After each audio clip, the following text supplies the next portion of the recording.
Audio Jungle.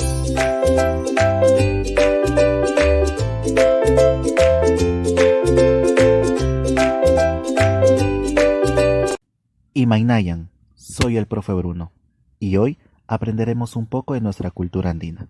Para ser más específicos, aprenderemos un poco de quechua. Hoy conoceremos los Guataquillacuna, que son los meses del año en quechua.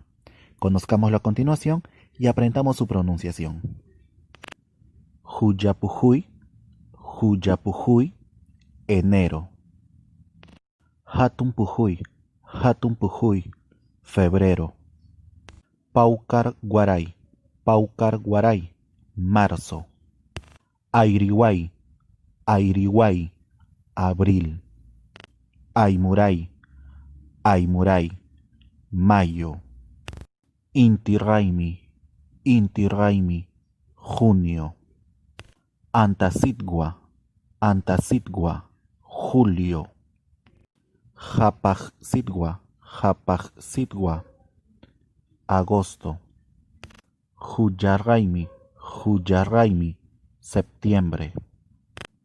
Cantaray, Cantaray, octubre.